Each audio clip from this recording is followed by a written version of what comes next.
and I'm going to be chairing today's session. So welcome you all to our second day of the presentations by the team from Humboldt-Universität.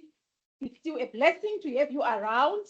And today is equally going to be a very powerful day. We have got one main presenter, and that will be followed by a workshop by some doctoral students. So our main presenter today is Professor Wagner. I hope I got that right. But Professor Wagner is a professor of private law, business law, and economic analysis of law at Humboldt-Universität. The focus of his research is on the law of extra-contractual liability. And during his career, he has been visiting various universities that include the University College of London, as well as the University of Chicago Law School. He is a member of the European Group on Tort Law, as well as the European Law Institute and others. He's also an external academic member of Max Planck Institute for Comparative and International Private Law, Hamburg. So Professor Wagner is going to present on next generation EU product liability, digital and artificial intelligence. Over to you, Prof. Thank you so much for the kind introduction.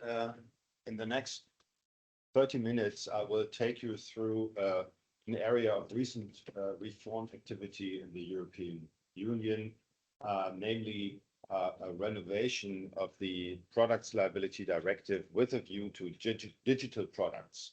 That is my topic. And to start off, it may be helpful to provide some orientation where we are, which waters we are navigating. Much like South Africa, continental Europe has a law of delict rather than torts, which is based on Roman law, actually, equivalent liability, that developed through the centuries into the modern law of delict. And it has, much like in Roman times, a focus on personal injury and property damage. And the main liability principle is one of fault or culpa or negligence as a variant of that.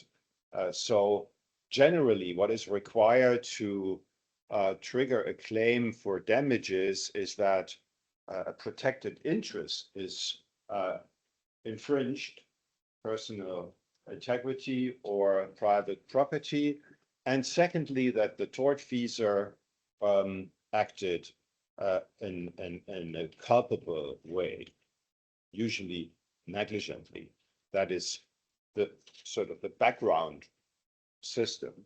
And the first question to ask when you then look at product liability is whether the manufacturers of products are under some extra contractual, non-contractual duty to provide the required level of safety to manufacture and distribute products that are safe. That is the question, and that came up in the 1920s in England for the first time before a high court in a famous case called Donegal versus Stevenson, where in a restaurant, the couple was visiting a restaurant. She was having a ginger beer, and when she emptied the bottle into her glass after having consumed the better part of it, a rotten snail came out and fell into the glass, caused serious mental injury to her, to the guest, and she sued for personal injury.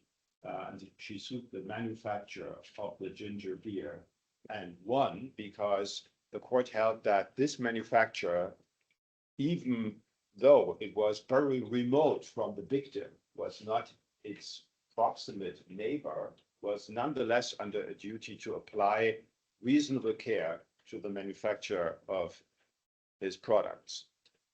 So this is sort of the background against which the first Products Liability Directive, the traditional one, was passed in 1985 in the European Union. And the first question to ask is, why would one legislate in this area of the law of delict at all? Why not leave it to the courts and to negligence liability?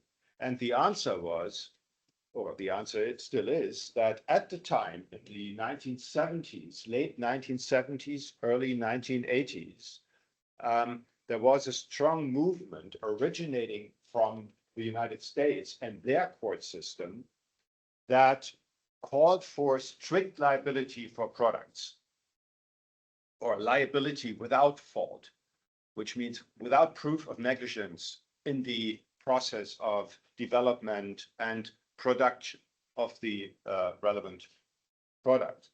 And it was justified by a notion that today's products are mass produced by a relatively small number of manufacturers as compared to an economy which is more based on the actual manufacture of handicraft manufacture of things.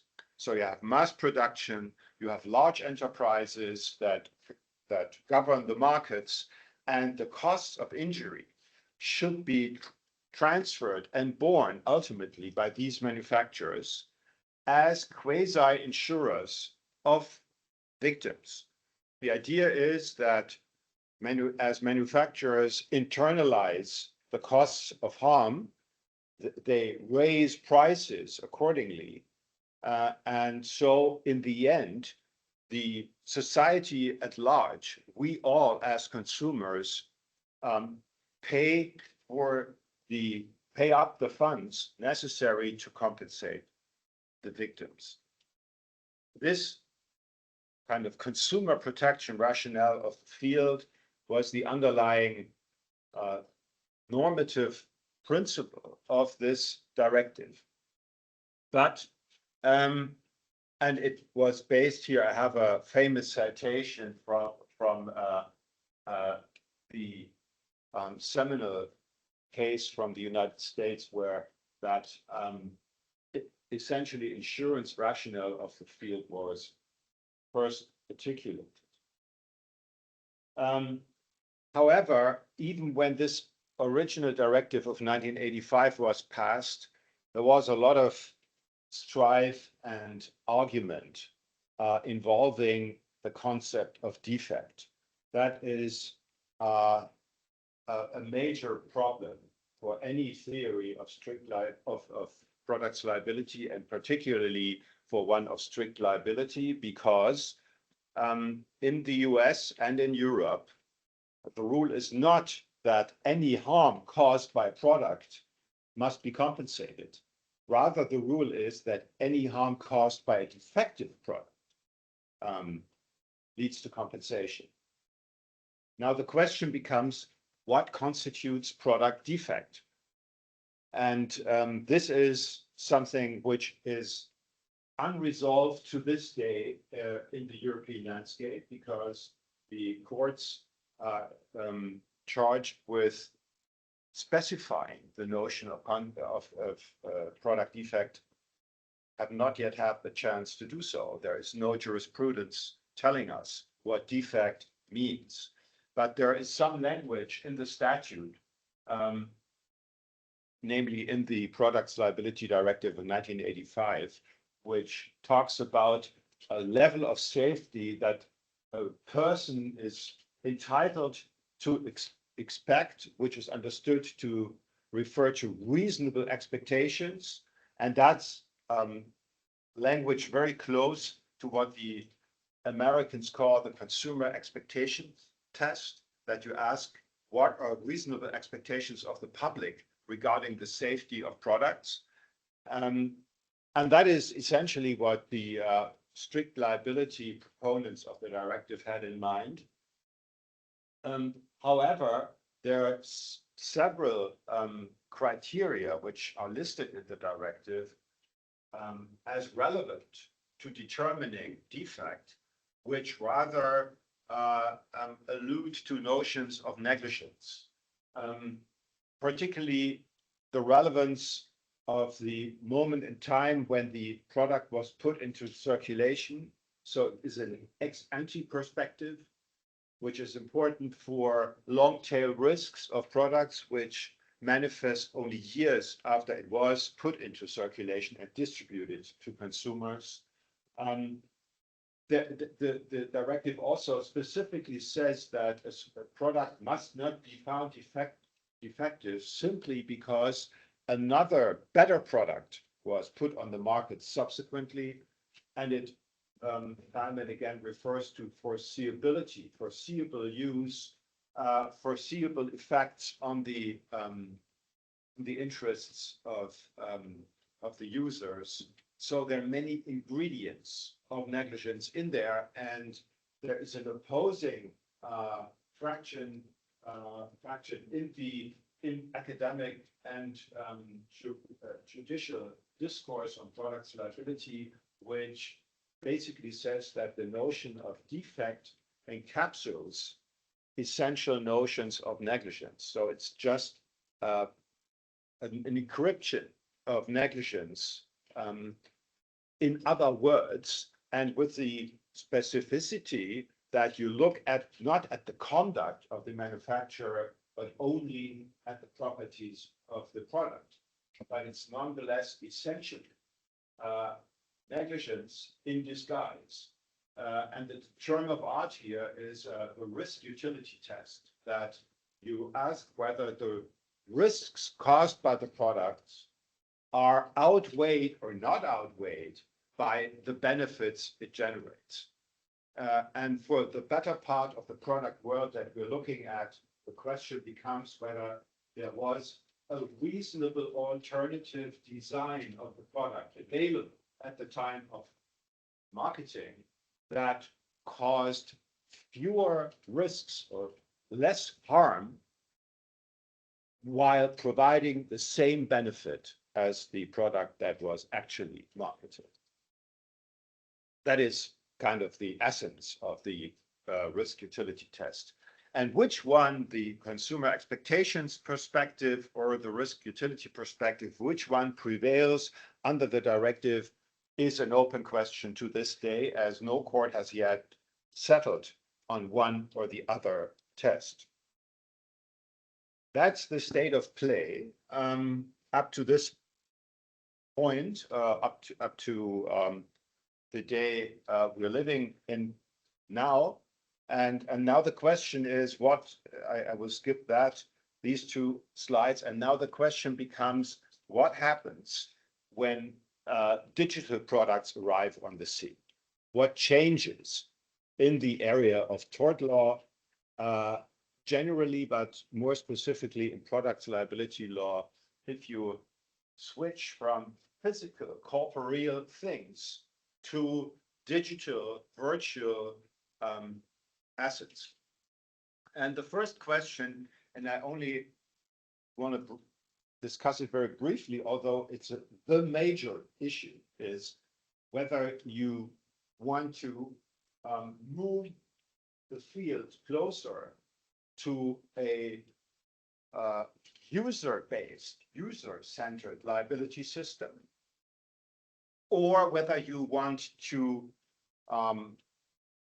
sharpen the area of producer liability and responsibility. That is the basic choice you have to make initially.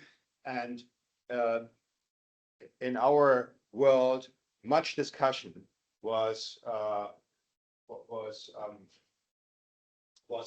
had in this area, because that's the basic choice. If you look at cars, for example, motor traffic, today's liability system is centered on the users. They are called keepers or operators or drivers. They're different. There's a different nomenclature for every area, but for cars, it's usually drivers, owners of cars. They are liable for the bulk of the harm that's caused every day on the streets, and there are insurers which back up the liability of these operators. And if you're now injecting autonomous cars into this into the sea. Now, there are cars that are operated or actually driven by the drivers, and others that are driven by the manufacturers, because they have implanted an algorithm in the cars which determine their movement, their speed, their direction, and so on, their acceleration, etc. So in essence, what happens in this digital world is the control over the behavior of these cars is transferred from the drivers, from the user, to the manufacturer, right? So users lose control in the end. They are mere passengers, like people entering a bus. Yeah, you can't do anything as a passenger on the bus regarding the behavior of the vehicle. But the driver of the bus can, and the driver of an autonomous vehicle is the manufacturer.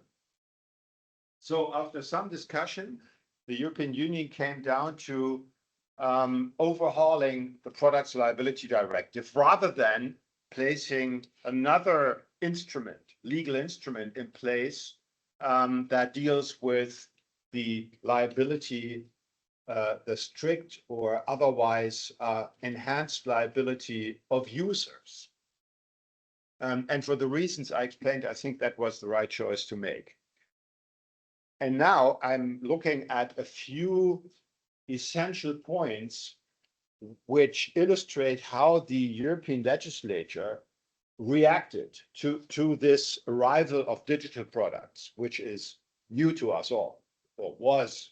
It's not entirely new, but it's said with some justification that the time when digital technology arrived in physical products, or which was the time when it was incorporated into services to which consumers relate every day and interact with every day, that is not as recent, not as long ago as the invention and implementation of the digital technologies at large.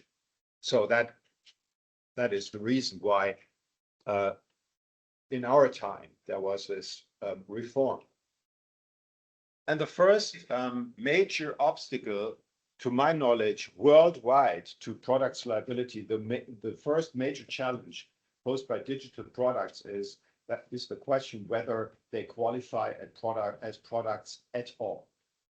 The European legislatures, they love to provide definitions of basically anything, whether they're helpful or not. And the definition of product in the 1985 directive is one of a movable.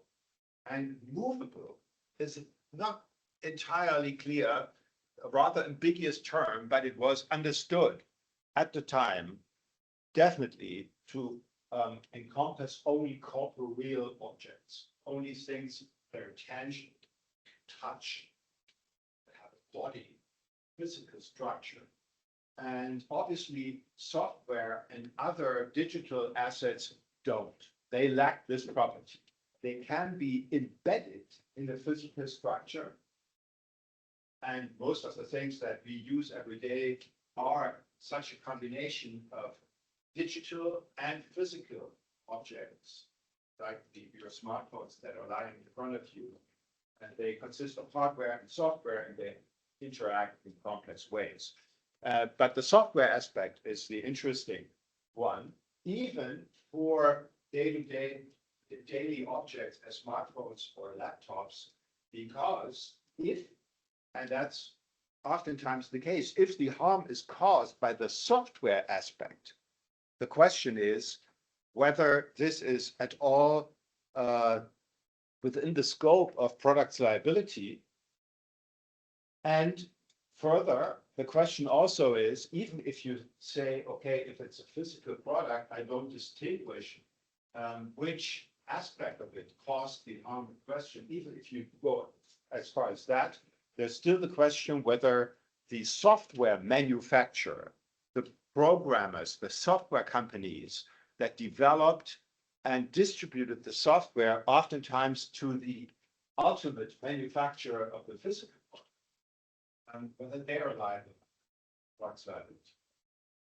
So that is a discussion that was held for some time, and many people were confident that one could interpret the directive to incorporate software. But then the decision of the European Court of Justice, which is charged with final interpretation of EU law, said that in a case involving a newspaper, that yes, the newspaper was a physical product and within the scope, but the information in the paper was not physical and without. And in that case, there was a medical advice given in a newspaper.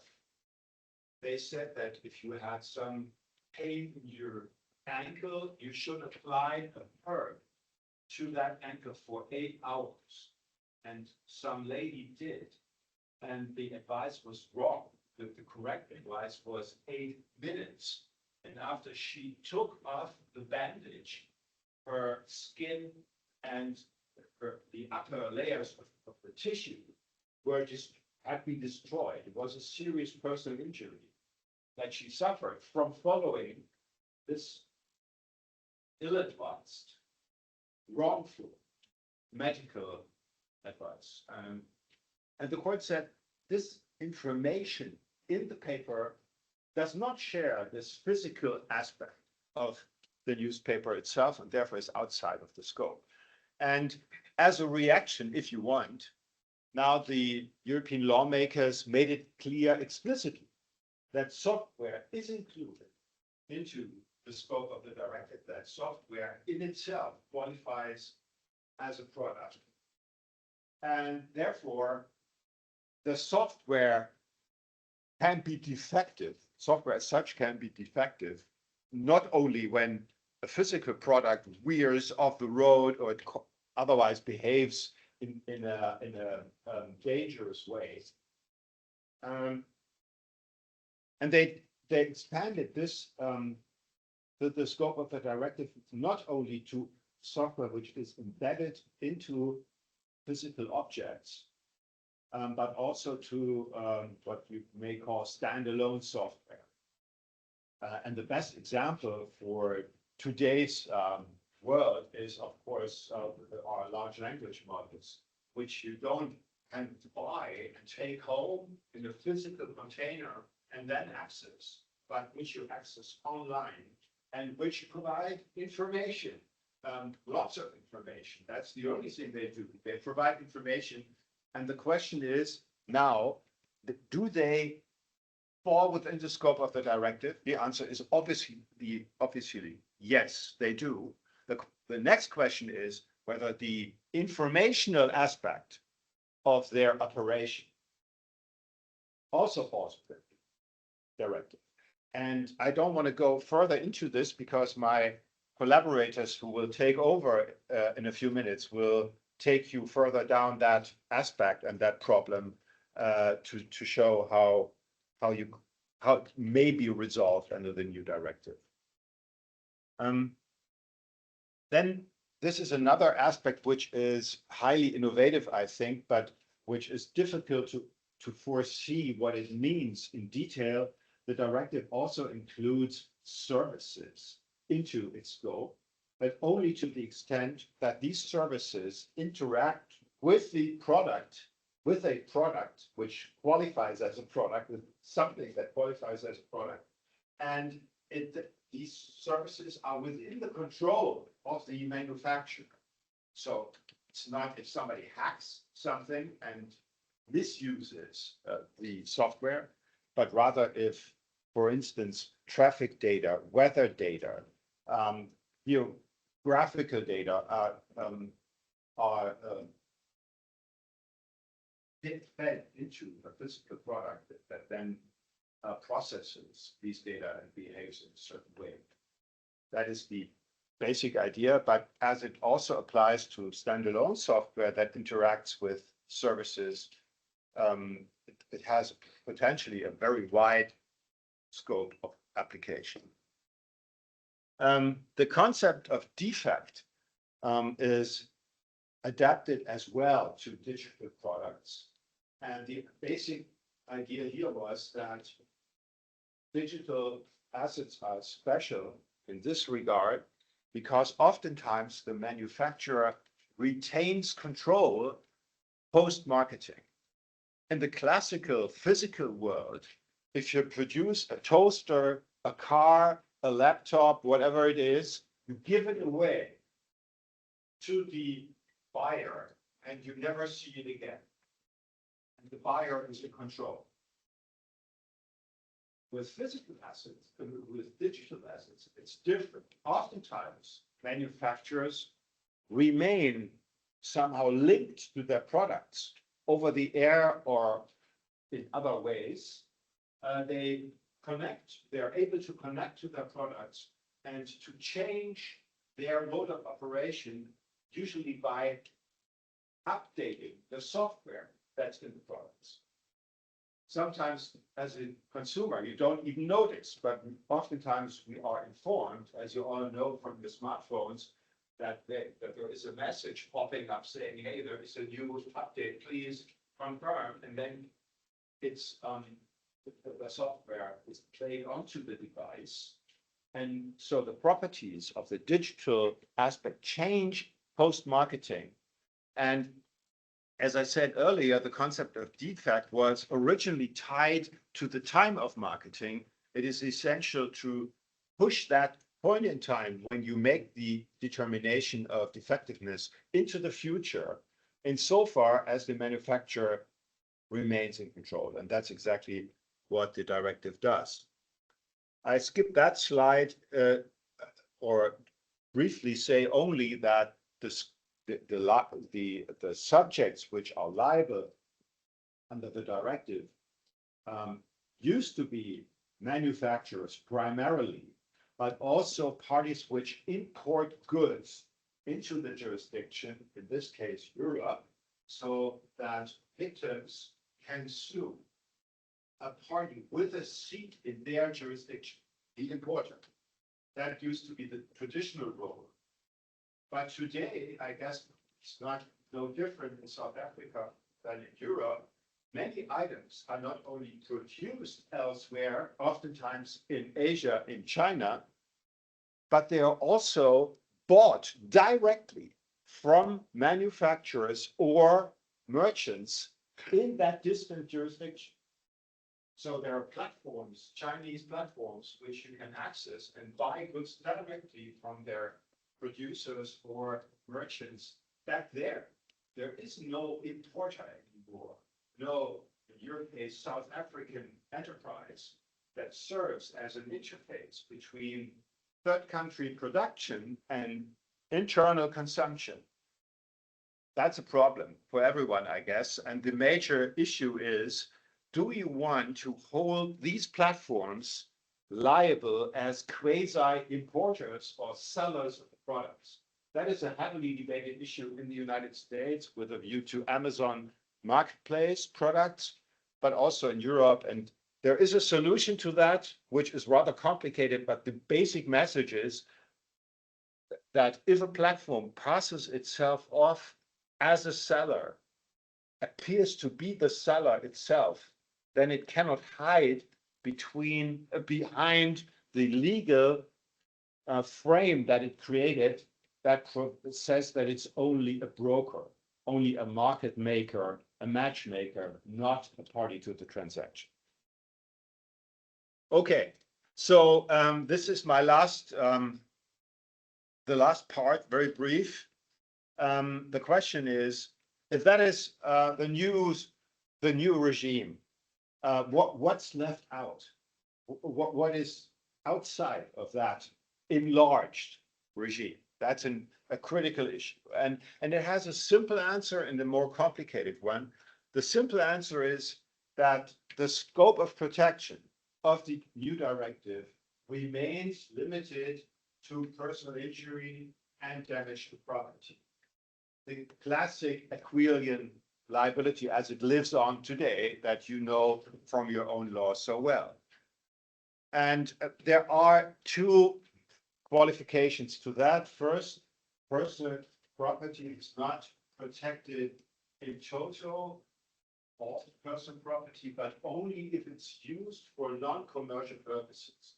This is a completely irrational element of the Products Liability Directive, impossible to justify or explain. It has historical reasons. Back in 1985, there was strong resistance from industry against this quasi-strict liability regime, and one compromise, one ceasefire achieved back then was to exclude commercially used property from the scope of protection. As I said, no justification for that. It is clear that this lacuna must be filled by something, and the something is the general law of damage, right? That kicks in and imposes duties of care on manufacturers to protect commercially used property, which is a major field for product liability in practice, because many defective products cause harm to factories, machinery, other appliances, trucks, all this stuff that is used for commercial purpose. So we have a mirror image there. A second aspect I want to mention briefly is that the directive enlarges the scope of protection to include data. There's some discussion whether data as such constitute personal property, and whether the rules designed to protect property apply mutatis mutandis to data.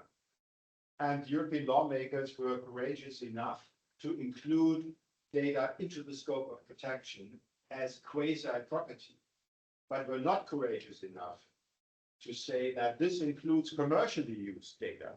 So it's again limited to privately used data. And the question is, how can one be harmed, a consumer, by the corruption or destruction of personal data, like photos that you do on vacation, or personal diaries, your memories that you store in the data center and that are then destroyed, that there is usually no pecuniary harm. It's only about non-pecuniary harm, pain and suffering. But typically in the European systems, you cannot collect pain and suffering damages for destruction of property. You can only collect them for personal injury. That is not personal injury if your holiday memories are destroyed. So the question is, what does it do at all? This expansion of the scope of protection, I don't think very much, barely anything.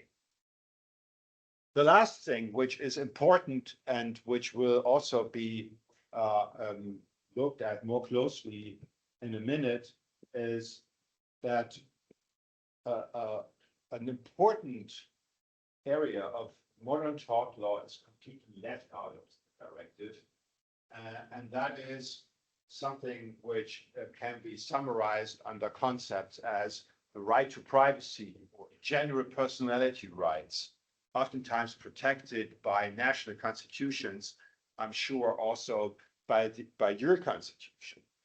And these personality rights may be infringed by acts which violate the dignity, the self-esteem, the reputation, the honor of a person in public. And if you think about digital technologies, social media networks, blogs, and other things where individuals can be defamed seriously and disparaged in other ways, that is an important, very important area of digital technology or liability for digital technologies and their use. And that is the essential point, it's not included in the directive. The directive is limited to this classic Aquilian set of protected interests, personal injury, damage to property. These more elusive, non-physical personality interests are not included. And the same is true for pure economic losses that you may suffer as a consequence of discrimination by the, for example, in the digital sphere.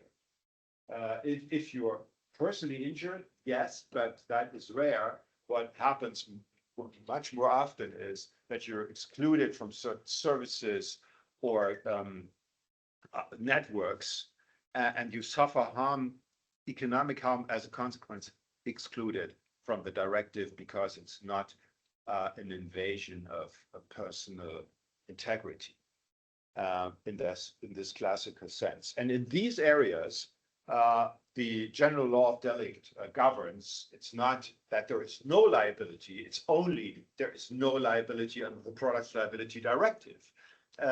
So there in Europe, in the European system, this would mean that national tort law applies. And that is a call, a wake-up call for the national tort law to develop its own principles further, to adapt them to the digital world in much the same way as the directive tried to do for these rather classical forms of injury. Thank you for your attention, and I'm looking forward to any questions and discussion.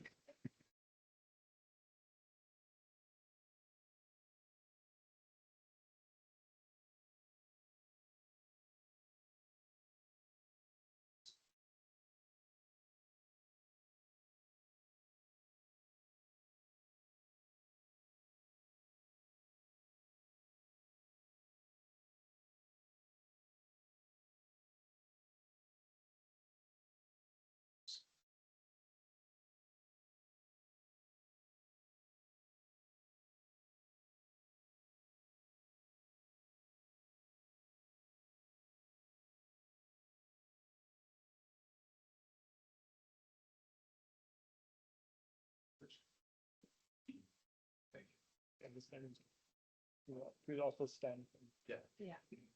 Okay, then I'll get going. My name is Till Westcomb. I'm a PhD researcher at Mr. Wagner's chair. And these are my colleagues, Lena Trommer and Jakob Pellet.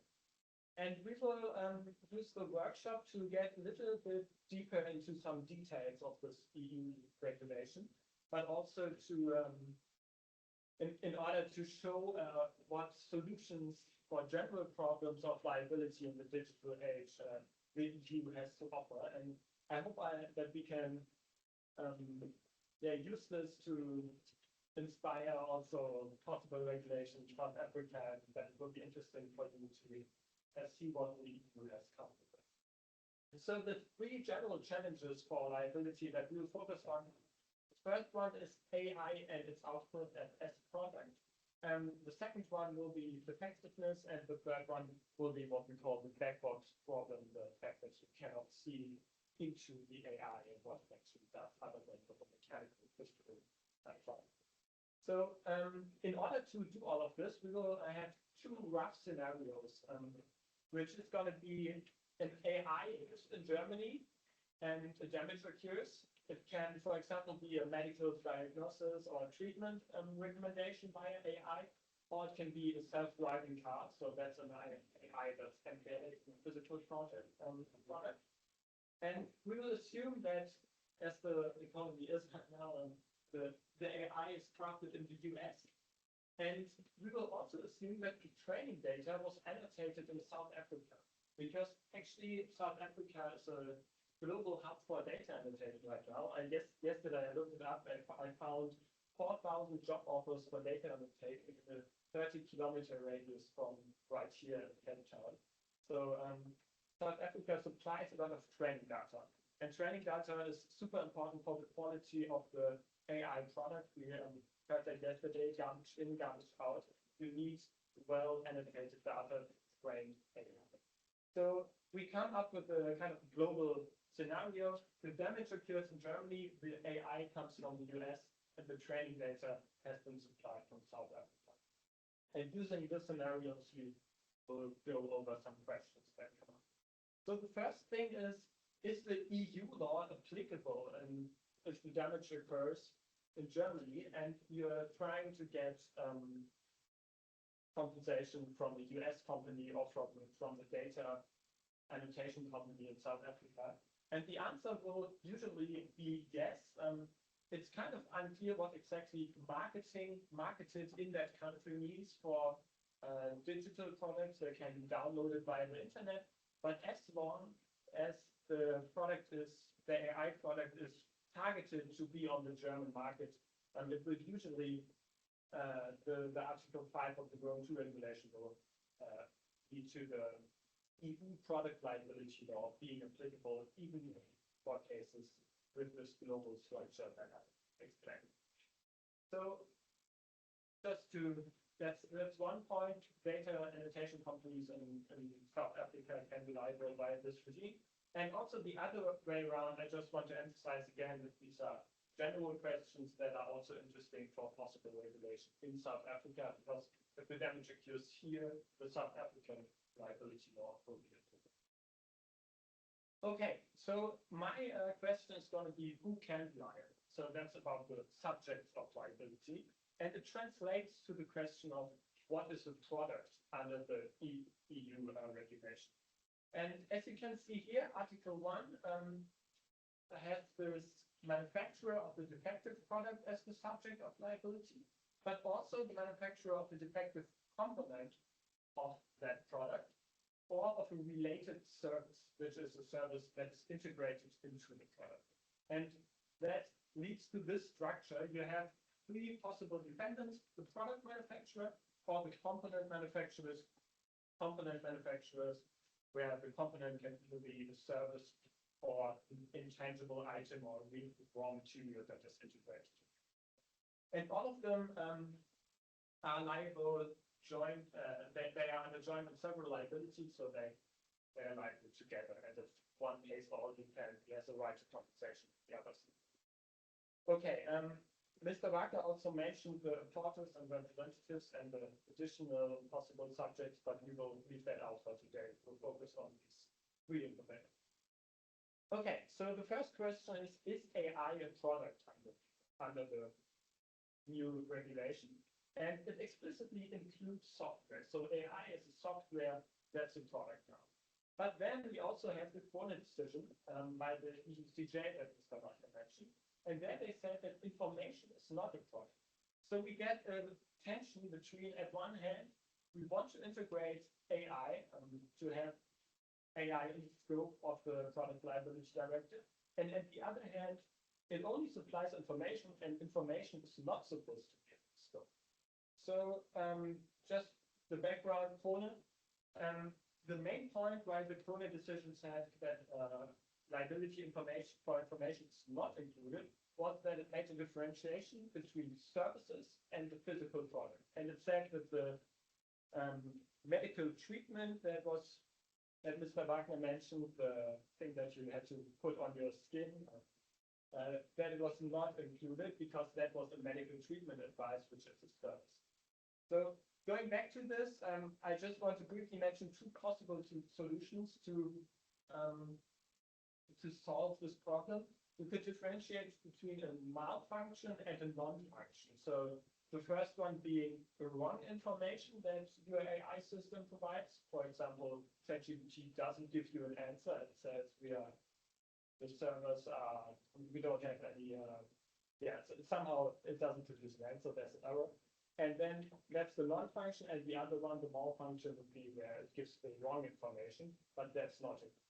So that would be one way to shuffle around with this. And another thing would be that you limit liability to essential functions. So if you have this medical treatment AI, you could say, okay, this is actually giving medical advice is an essential function of that AI. But if you use ChatGPT, that's for chatting, not for medical treatment. And similarly, you could argue for the self-driving car that I mentioned. Actually, driving is an essential function of that AI, and therefore it's understood. So AI will sometimes be a product and sometimes not be a product, depending on the exact output of the AI. And it's easier for embedded AI, that's the driving car again, because that's connected to the physical product, and Article 8 says that it's a component then, and so it qualifies as a product. And then the most problematic thing will be standalone AI. And here you could think again about, remember, related services can also be components. So you could argue that just providing the service of using the AI is a connected service to selling the AI itself. This is a little bit far-fetched on the first side, but imagine the EUCJ had decided this case, the corner case, under the new regulation, where the services are connected services are integrated. So I think it's very unclear. If you look at the examples, it seems possible to see the providing the AI and enabling it as a connected service, but I think it's highly questionable because also when you look at the recital 13 again, that information is not to be included. And it's questionable whether you can go over the connected service to get that into the script. So that's questionable. We saw that it's unsure for the product manufacturer, depending on what kind of output it is, and then embedded AI will be a component. Okay, that's for the AI itself. And now I will go over the same questions for the annotated data that might be supplied by a subtype. So annotated data itself could be a product again. And then we again go to recital 13 and see, okay, information is not to be there. So I think here it's even clearer than with the AI output itself that it won't be qualified as a product. The data itself, even if it's wrongly annotated, will probably not be considered a product because the recital explicitly says that ebooks and their content are not supposed to be qualified as a product. And I think similarly, you would say that if you have annotated data, the annotation of the data itself. So then we come to the question again, whether it could be a component, the raw material. And I think that's actually not too far-fetched. You can see the annotated data as the raw material that goes into the AI system and therefore qualifies as a component of the AI. But if it will be integrated, somehow the final AI doesn't contain training data. It's not in there, right? It's just a system that has been derived from the training data. So here again, it's a little questionable whether, considering recital 13 again, no mere information would qualify as a component or not. But I think probably we will see a development in that direction. I think it's not too much. But this is all we don't know yet. We will see what it does. So then we come up with this. This is just the summary of everything I said. Annotated data is not a product itself, but it could be a raw material and thereby a component, and it's not a related service. So this is the picture that emerges for AI and its output and annotated data. And I just want to emphasize again that the recital 30 limitation for mere information resurfaces in these questions about the components. So we can either just see it as a limitation for the product itself, but the ratio of the whole regulation is not to include information. So when talking about the components, we should always keep that in mind. So this is the picture that emerges after all. If the damage occurred in Germany, there will be the liability of the US-American company that produced the AI.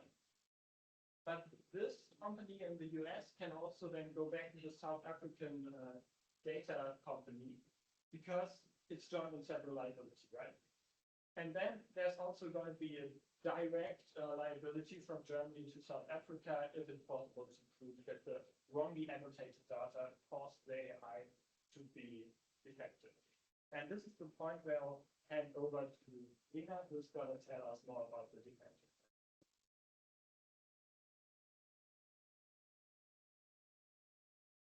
Thank you. So now I want to dig a bit deeper into a topic Professor Wagner already talked about, and that's the concept of defectiveness.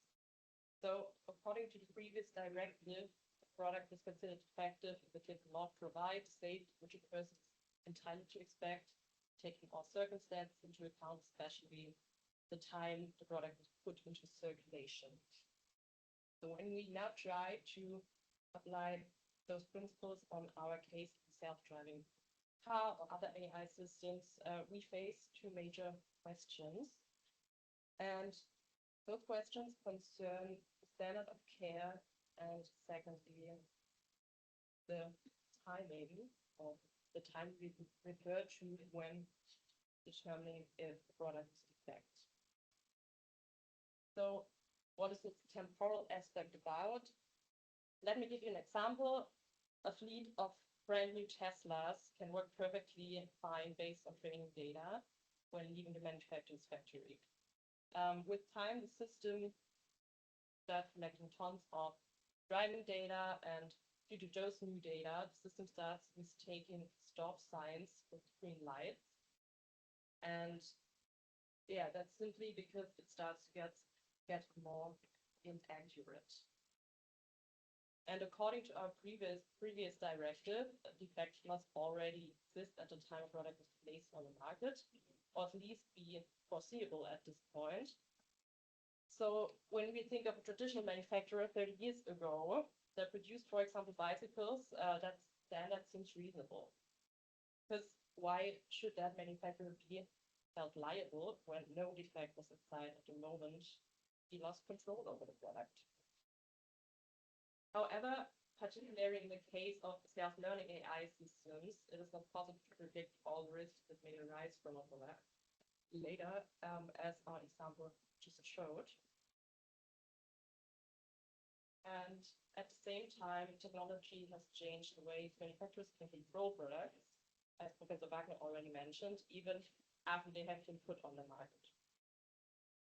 So when modern manufacturers can adjust their products after putting them out, shouldn't they also be responsible to fix the defects that occur later as long as they hold control and are able to do so? For this very reason, the new product liability directive does not only refer to the time a product is put into circulation when considering defectiveness, but in Article 6, the directive stipulates that when assessing the defectiveness of a product, the moment in time when the product left the control of the manufacturer should be taken into account. The new directive hereby constitutes a new dynamic concept of effectiveness.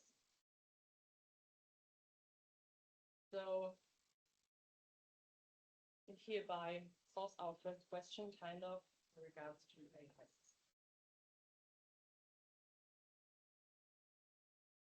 I want to have a closer look into the standard of care we apply when questioning whether an AI system was defect. And the problem here is that we consider AI systems to be black boxes. So what level of safety can we reasonably expect from something we consider black box? And on the one hand, we could just refer to the same standard we apply to people.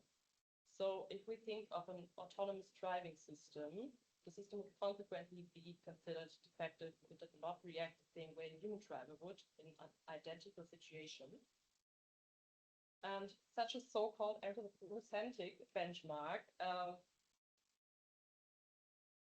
is contradicted by the fact that sources of error in artificial intelligence systems are different from those in humans. For example, it's hard to imagine a self-driving vehicle driving while being intoxicated. So that concept doesn't fit that well. But even if we decided to apply an anthropocentric concept, we face the next problem. What even is an average human being?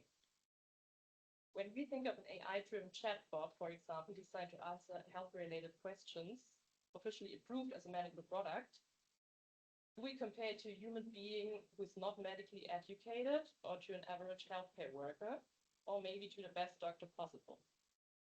One could think, of course, we compare to a trained human. What else could any consumer expect when using officially approved chatbot, the cost of which may even be covered by insurance? However, one could also take the view that no reasonable person could ever seriously expect medical advice from a chatbot. So yeah, after all, a chatbot comes with significantly lower costs. No professional human healthcare worker could ever keep up with. So you could also question what role should monetary considerations play here when deciding on standard of care. An alternative to the anthropocentric benchmark, we could also apply a technical benchmark. So we could define effectiveness by comparing the system in question to a diligently developed system. But when we decide on that, things don't get that much easier, because what is such a diligently developed system? We decided on a specific reference algorithm. For example, this would divide the market in two. Those manufacturers who are liable for damages because their system shows more failures than the reference system, and those who are not because the system shows better performance than the reference algorithm. This then would create an all or nothing situation for those who have suffered damage. And yeah, maybe one approach here could be to base the level of compensation on a ratio of how much higher the risk of an accident is compared to the reference algorithm. But this is only one proposal on how to tackle the problems those black box systems raise. And now Jakob will take over and talk about questions on evidence. Thank you.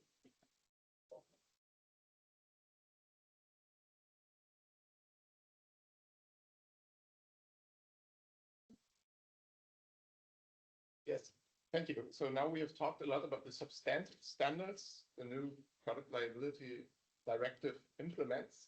And now I want to turn to two procedural problems which always arise in such type of disputes regarding the defectiveness of a product. And I want to show two possible solutions that the new directive implements and proposes in order to tackle these procedural problems, which I will now explain. The basic procedural problem is information asymmetry. And this was the case in 1985 in the same way as it is now today. So, I mean, in many product liability cases, the manufacturer holds all the relevant information, and the injured person needs all of this information in order to prove the claim, to prove the claim, but also has the burden of proof. So, manufacturer has the information, injured person needs the information. Information is in it. Then we have two AI-specific problems, which have already been, at least one of this has already been mentioned. The first one, I mean, in AI cases, these specific problems make the whole bigger information asymmetry problem even bigger in a way. So we see that in the digital sphere, these procedural problems are somewhat exacerbated.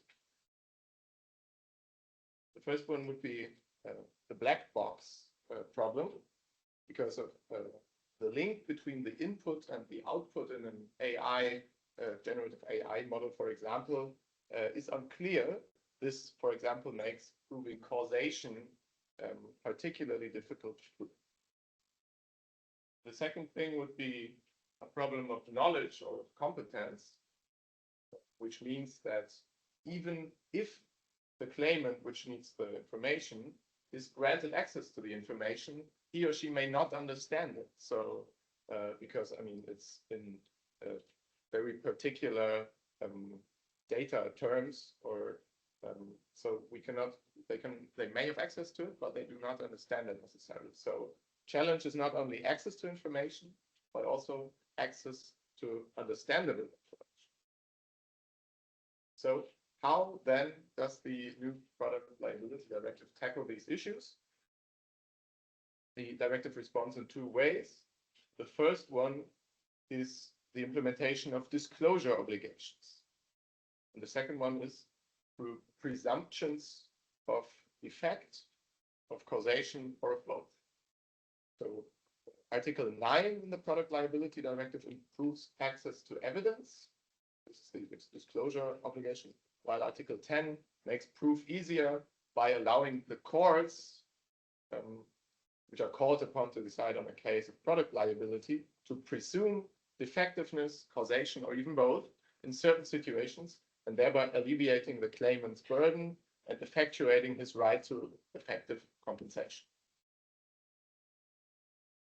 This would be Article 9, paragraph 1. It says, member states shall ensure that at the request of a person who is claiming compensation in proceedings before an actual court for damage caused by a defective product, the claimant, and who has presented facts and evidence sufficient to support the plausibility of the claim for compensation.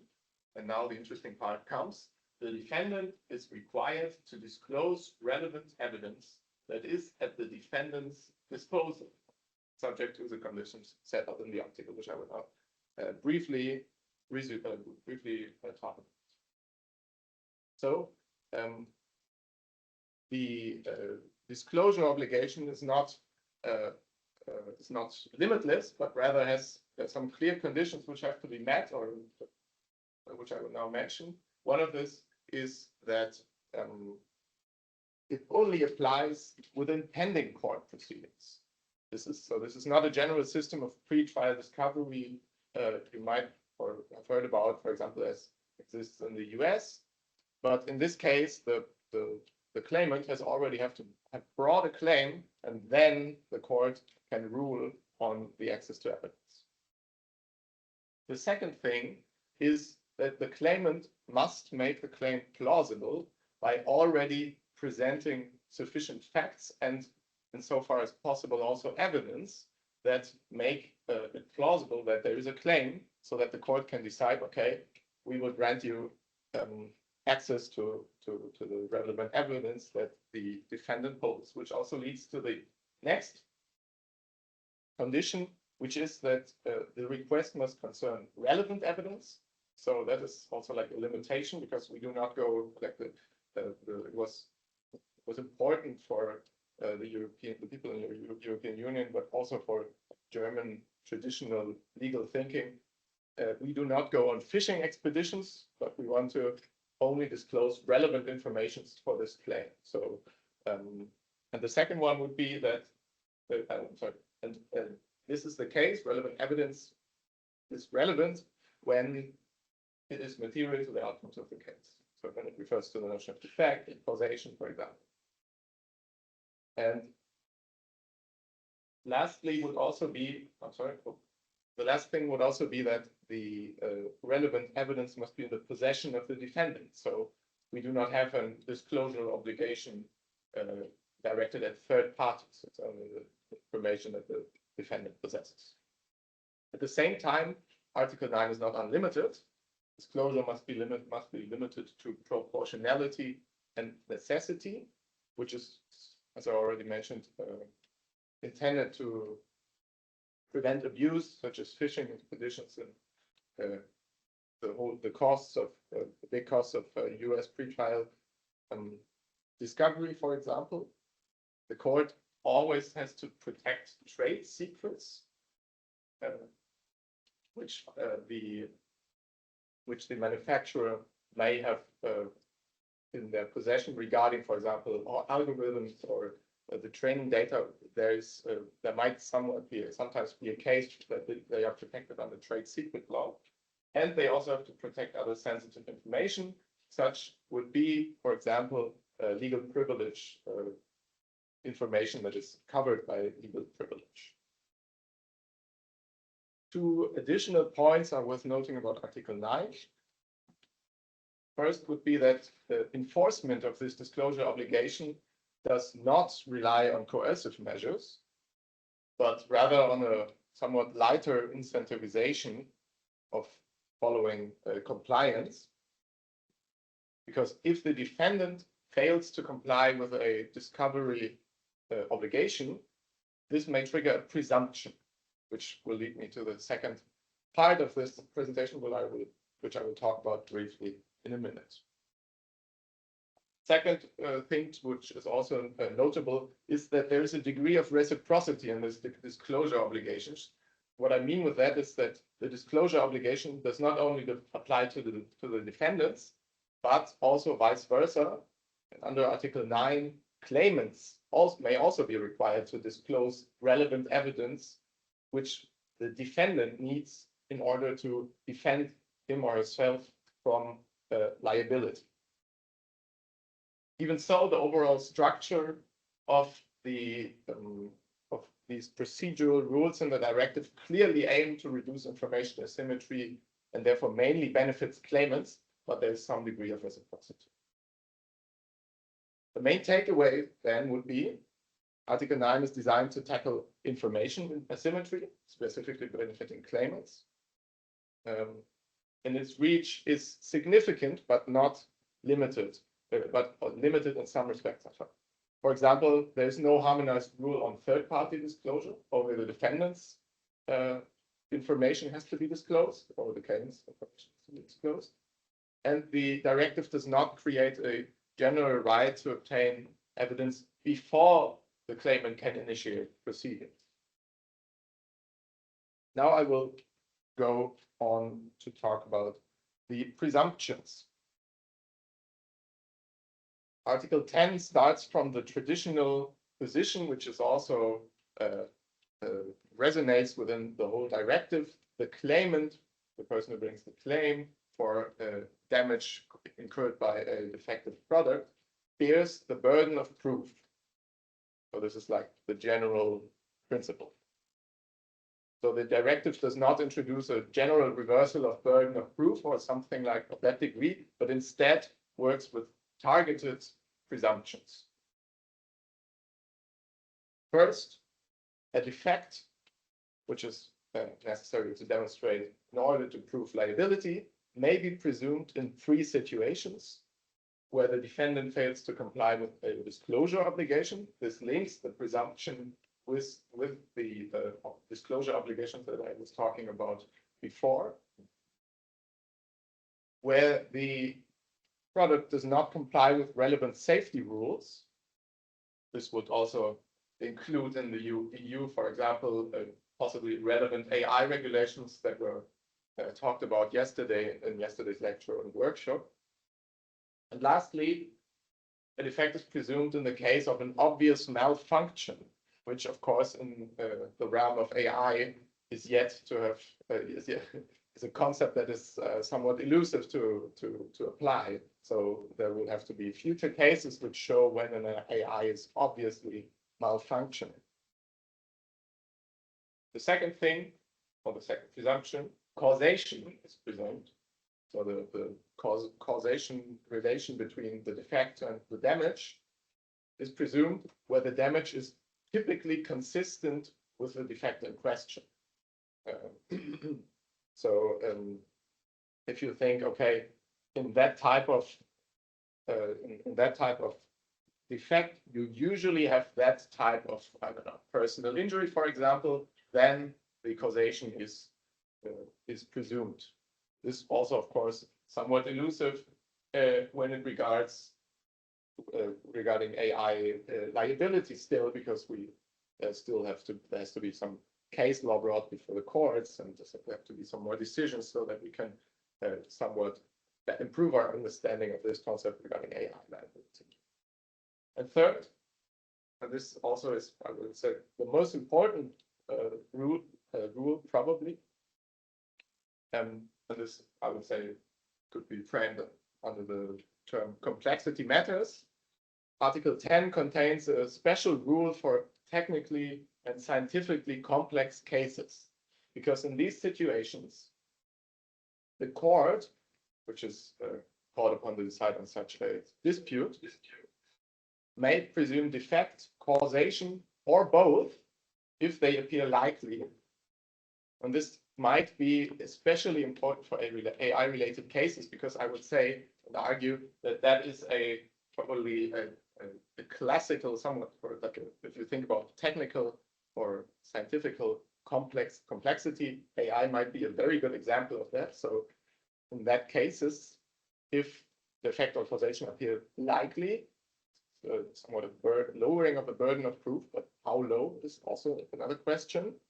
Then effect, causation, or both may be presumed, thereby as well effectuating the claimant's rights to compensation.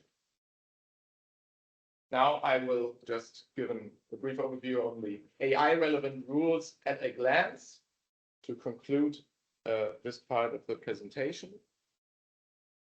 The new product liability addresses AI liability, product liability directive addresses AI also through procedural rules.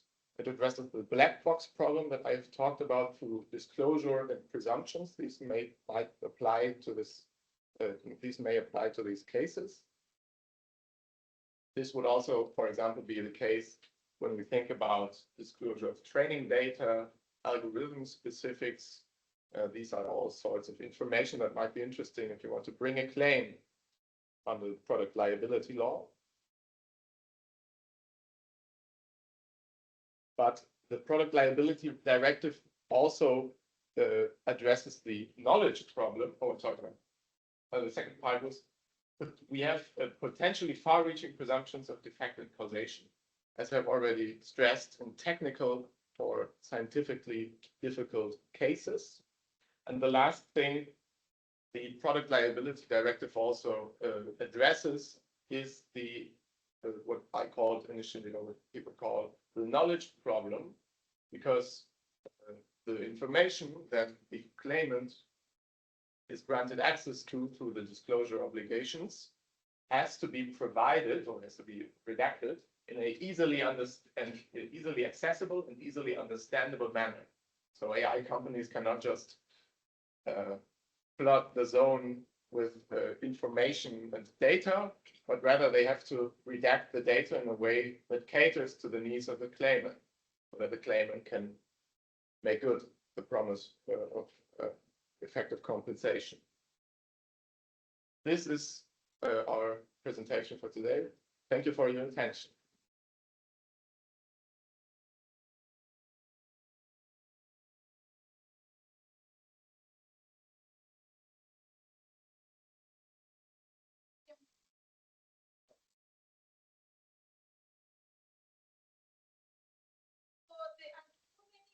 Takeaways from their presentation and from Prof Wagner's presentation.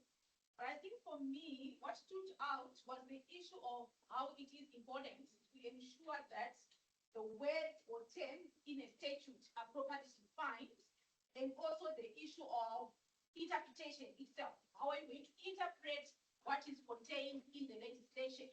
So in the context of South Africa, what came to my mind initially when Prof was presenting about the issue of product liability was the issue of a situation where there was a case of symbiosis, and then there are people who were affected, there was no supply, and there were people who got sick. And then there was a question as to whether in this case, Charter Brands was going to be liable or not. So that was already a complex issue.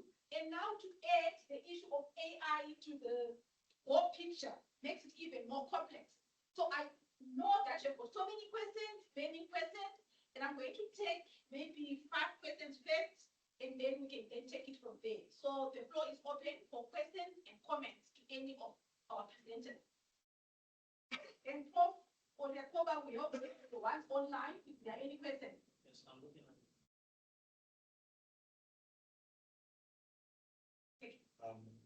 When Lam was talking about the anthropocentric benchmark versus the technical benchmark, and she spoke about how systems are going to be compared to an AI and diligently developed AI. What is the exact criteria for that diligently developed AI, and what happens when that diligently developed AI starts to show such different as well? So that's basically the problem. We don't know yet what is the diligently developed AI. And yeah, we try to find out. Maybe start with it. Yes, in some cases it may be possible to rely on statistics and bring the data. If you imagine that you have take again an autonomous car. They operate with algorithms on a fleet basis. So all the cars from one manufacturer, perhaps even several, use the same algorithm. And imagine that you know that per 100,000 kilometers or miles driven, with one manufacturer, the average accident rate is, let's say, 3. And with another, it's 2 or 1. With a third, it's 5. So you could imagine that you have statistics showing the probability of accidents and perhaps also the severity and the amount of harm. And you could imagine that you find out that a certain one particular item, one particular algorithm, is much less dangerous than the others. And you could use that as a benchmark. With the obvious follow-up problem that if you do it this way, all the other algorithms, all the suboptimal algorithms would be defective, which is a problem also because these manufacturers will bear the full cost of harm that's caused by their products. And the one with the optimal algorithm bears none of the cost, of which kind of entrenches differences in market position and market power also.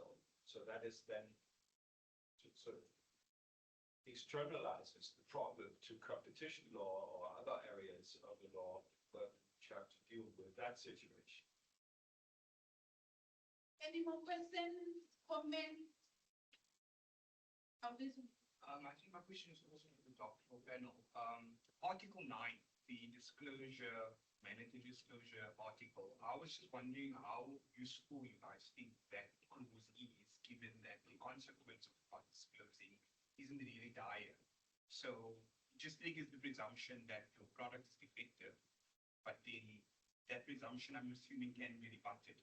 So how useful long-term do we think that Article 9 is? I mean, I think it's going to be quite useful. I mean, there are some limits, of course, to the enforcement. You're right. I mean, in the US, probably you would face contempt of court and have to pay huge fines. And we do it in a like more lighter way with this incentive, which I would still say is quite strong because I mean the defendant has to bear liability in the case that he does or he or she does not want to disclose the data, then they have to live with the consequences. Okay, then defective can do, which paves the way to liability. So it's a bit also, I think, at least in German, like legal thinking, this whole disclosure obligation is quite a new and somewhat dangerous thing. Like traditional people think, oh God, this brings us very close to the US system. So we also have to think that maybe this was as far as we could get, or most that we could get out of this directive. But I would still think that it will tackle the information asymmetry in somewhat effective way, and it will make bringing claims easier. Maybe not as easy as you could have made. That is. I don't know if you want to add something. That's only one thing in Europe, and I guess this country as well, you have a set of rules on product liability, and you have another set of what is called product safety, which is kind of the administrative law branch of the same thing. And on this, there are many directives and regulations in Europe as well. And one is called the Market Surveillance Directive or regulation, and that imposes a duty on importers and manufacturers to survey and to the performance of their products in the market, in the field, and to collect information about accidents, problems, consumer complaints, and so on. So they're like a spider in the web that we have to integrate all the information that is produced in the market. And it's hoped that this basket of information will help victims to motivate and substantiate their claims. Because if there is a series of similar accidents or problems arising in connection with the use of the product, it's difficult to hide and to report that everything is fine. That's the purpose. This links also with what Matthias talked yesterday about, that there are also regulations directed at AI companies who also have to collect certain information on the usage. This also might be very interesting for claimants who want to bring claims under the Product Liability Directive. Article 9 would possibly also give them access to this type of documentation, and AI companies have to also provide under product safety public regulation. Any questions? Otherwise, I'm going to abuse. So, that's Wagner. Sorry, students. I think what has happened today is your presentation has something of, I'm saying this for the students, possible research topics for your research papers and probably your master's research if you're still considering the topic. There's often that neglect at that level of, I think my students who want to do research related to law. But I mean, seeing the link between Aquilian and Aquilian liabilities and that link between them and digital space, particularly AI. I mean, that would have opened some research instance. My question will be related to liability. Yes, like you rightly pointed out, and just pointed out about it, that the EU system does not extend to liability. So liability related to externality rights and contribute to Aquilian action. So in South Africa, we have the Consumer Protection Act, which obviously takes the pattern of the EU framework. It's mainly about personal liability and caused by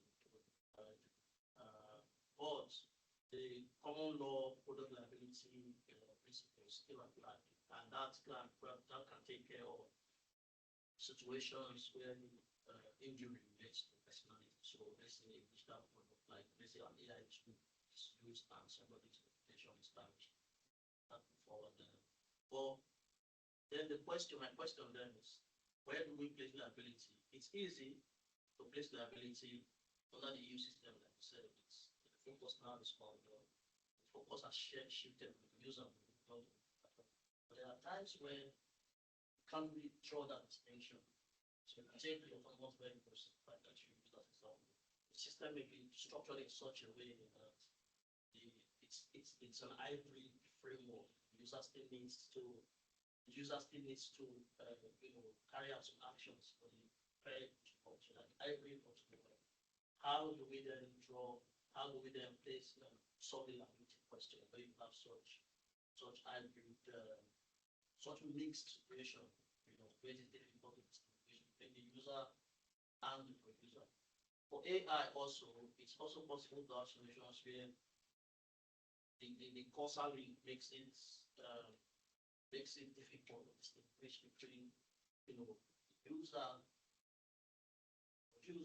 developer of the AI system, and the AI system itself, even though we know that questions of legal personality. So how do we solve liability question in such? Yeah, that's a very very good and very difficult to answer question.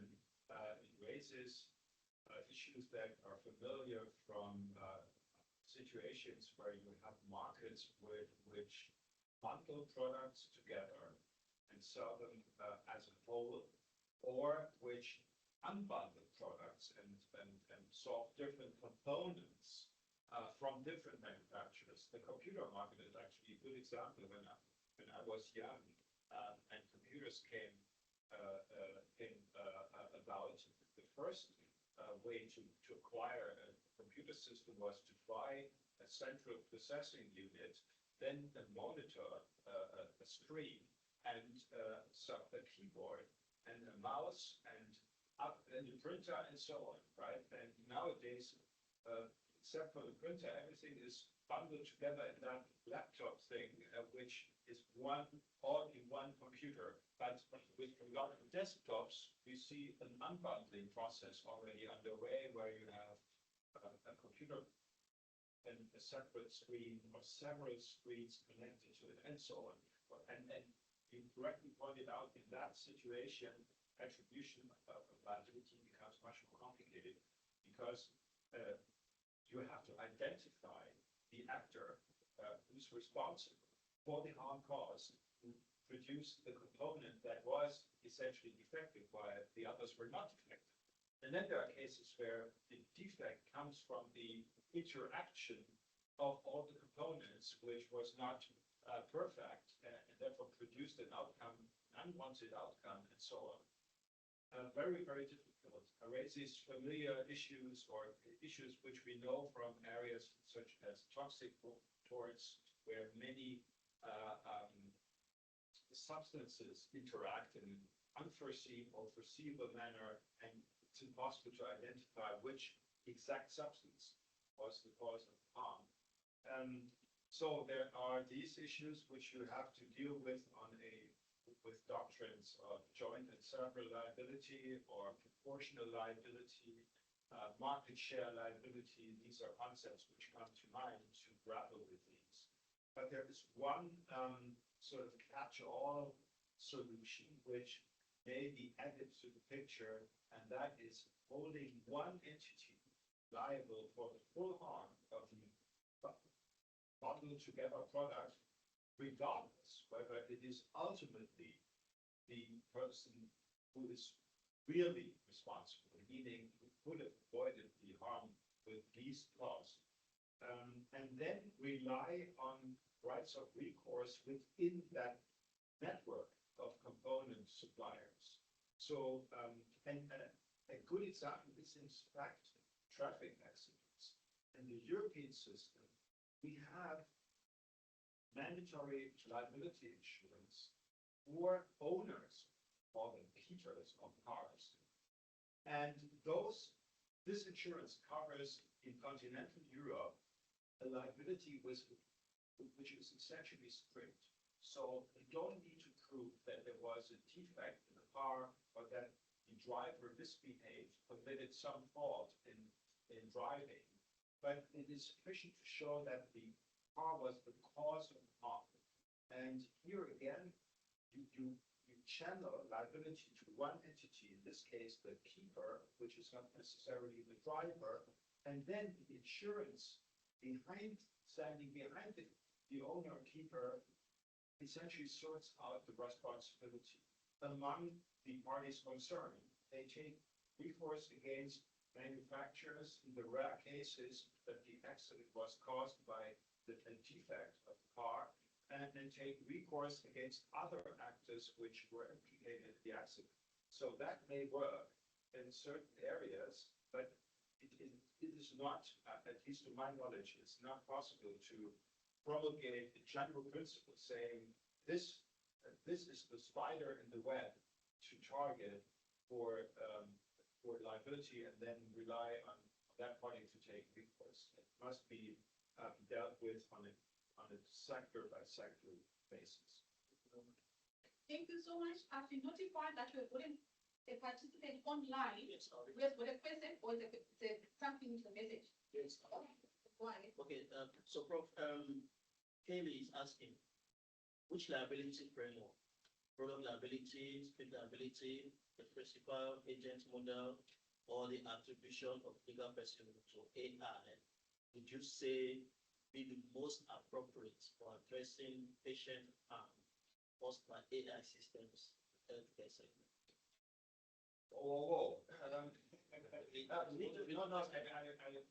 Thanks for this brilliant question. Here, I think the initial answer would be that the healthcare provider shall be liable under contract for anything that goes wrong in the process of treatment, regardless whether it's a personal negligence, personal fault by these doctor, for instance, or failure of a medical device such as Da Vinci operating robot or whatever it is. So initially, I will look to the contractual partner, the party on the other end of the contract, and hold that party liable, and then encourage or provide that party with rights of recourse against the provider of the medical device. That again would be a question of products liability law, and in Europe under these rules that I try to explain, which leave many questions open, but which are clear, and in as much as they include all the software components of a complex digital device into the scope of products liability and its quasi-strict liability system. That is very close to what I was going to ask. There have been these cases in the UK. I know that after Brexit, UK is not part of the EU anymore, but there have been these cases regarding maybe teenagers who are online and then they are taken through the issue of how to commit suicide, and sometimes they go ahead and then they do it. So my question is, how is that addressed like within the EU legal framework? Is it something that is dealt with under the law of torts, or how is it dealt with? Because I think the issue of the directive seems to be focused more on what is a product and all those things. Well, that's a great question. Again, I'm not familiar of UK cases. I know of the US case called Character AI, which is a Gemini Google-based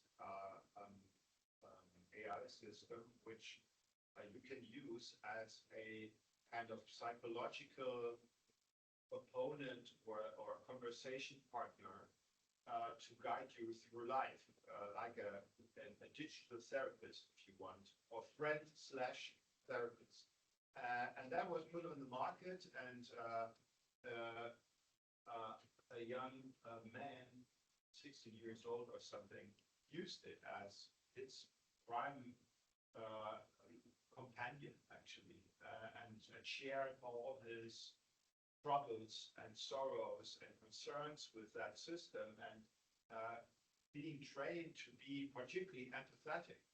The system helped that person to mourn all his failures and his disappointments, and eventually they both came to the conclusion that committing suicide would be the best way to go, and that system helped him to find ways to do exactly this. And so he killed himself, and now his parents are suing the provider of the character AI, the system, but also Google, which provided, as I said, the large language model behind this particular AI application, and which also had an investment, a sizable investment in that company, similar to what we observed in the relationship between Microsoft and OpenAI. Similar setup, but more specific. So they're all suing them, these entities, on theories of American product liability law, which raise exactly the same questions that I tried to address. First is that a product at all? Under European law, certain. No question there. That is what they did. The next thing is it defective? And then you come back to these theories I tried to address briefly. What are the reasonable expectations of consumers? Well, certainly not that this system advises you to kill yourself. I would assume that's easy to say, right?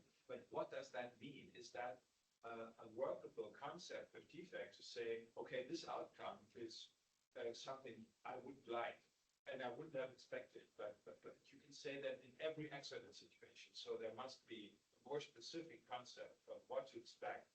Then you come back to this balancing of risks and rewards and how useful is the system, and would it have been possible to program it in a way that it doesn't give this advice, but is as useful to depressive people, to people suffering from depression, as this system is.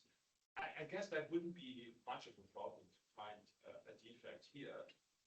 You could use these fancy rights of access to evidence to find out whether that company had received customer complaints or other information about would-be accidents, almost accidents, like in air traffic, that you record that proximate situations of risk or high risk, and then learn from them whether they have this information and fail to react to it. But the only thing I can say for sure is that the issues that we try to take you through will come or are coming up in that case, and it will be very interesting to see what the court does with it. Thank you very much. Yes. I just wanted to add, I think the disclosure is interesting, but we could also think about presumptions. I think I was talking about the obvious malfunction, in which case the defect is presumed. I'm inclined to argue that that outcome was kind of leads us towards saying that it's an obvious malfunction of this character, which also leads to presumption liability being easier to constitute. Thank you so much. Is there anyone with a burning question? This brings us to the end of this session.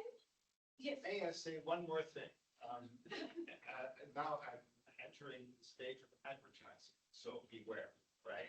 But we at Humboldt, we have two LLM programs which are taught in English language exclusive. One on international dispute resolution that deals with arbitration, mediation, other modes, and another one which is more general about these fancy directives we try to explain to you, European and German law.